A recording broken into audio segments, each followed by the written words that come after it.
तारीख होती 26 जुलै 2005।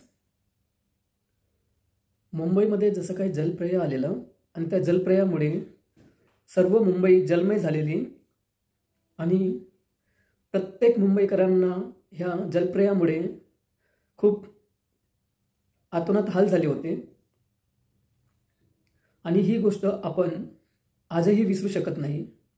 प्रत्येक मुंबईकराला, चाकरमान्यांना, मुंबईच्या लोकल ट्रेनने प्रवास करणाऱ्या प्रत्येक प्रवाशाला माहिती आहे की 26 जुलै 2005 मध्ये जो जलप्रलय झाला होता त्याचे आतोनात हाल प्रत्येक मुंबईकरांनी सोसले होते।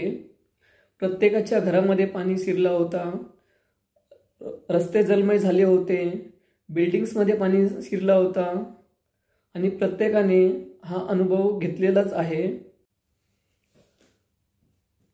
आणि आता आहे 2025, तारीख आहे 19 ऑगस्ट 2025। सकाळपासूनच मुसळधार पावसाला सुरुवात, चाकरमान्यांच्या ट्रेनने ये जा प्रवास, रस्ते मार्गाने प्रवास। सकाळी चाकरमानी, कामावर जाणारे कामगार घरातून तर निघाले, पण सायंकाळपर्यंत काय होईल कुणालाच अंदाज नव्हता। नमस्कार, माझं नाव निलेश आणि आपण पाहत आहात प्रतिप्रश्न।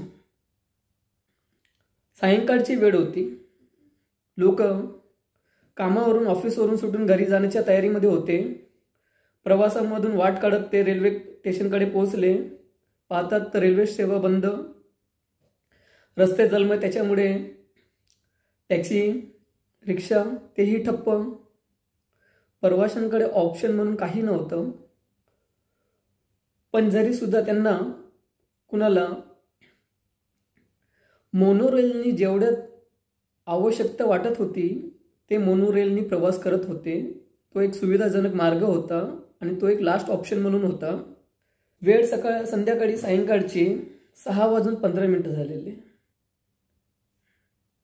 अचानक एक बातमी समोर आली। महाराष्ट्राची राजधानी मुंबईत मुसळधार पावसात एक धक्कादायक घटना घडली। तांत्रिक कारणामुळे भक्ती पार्क आणि मैसूर कॉलनी मधील पुलाच्या मध्यभागी एक मोनोरेल थांबली। अग्निशमन दलाची टीम घटनास्थळी दाखल झाली। यानंतर बचाव कार्य सुरू करण्यात आलं।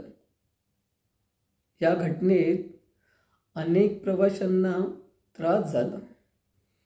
Maha Mumbai operation corporation limited MMMOCL ने मोनोरेल बिघाड झाल्याच्या घटनेबाबत एक निवेदन जारी केले। या घटनेबाबत असे म्हटले आहे की मुंबईतील भक्ती पार्क आणि मैसूर कॉलनी दरम्यान तांत्रिक बिघाडामुळे एक मोनोरेल थांबली। वीज पुरवठा खंडित झाल्यामुळे ही समस्या उद्भवली। अग्निशमन दलाचे पथक घटनास्थळी दाखल झाले।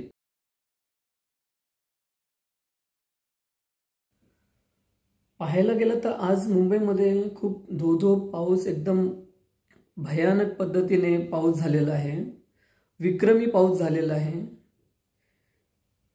300 मिमी पाऊस पडल्याची नोंद झालेली आजच्या दिवसामध्ये। महाराष्ट्राचे मुख्यमंत्री देवेंद्र फडणवीस यांनी ही ट्विट करत माहिती दिलेली आहे। तांत्रिक बिघाडामुळे ही समस्या उद्भवली असल्याचे संकेत आहेत।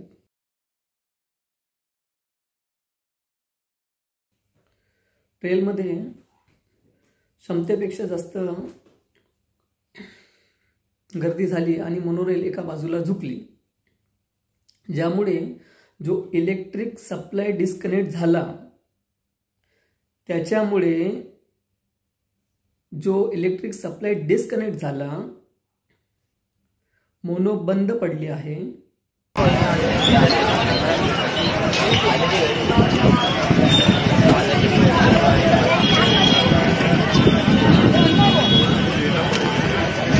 तरी सुद्धा उपमुख्यमंत्र्यांनी मुंबईकरांना आवाहन केले आहे। ते म्हणाले की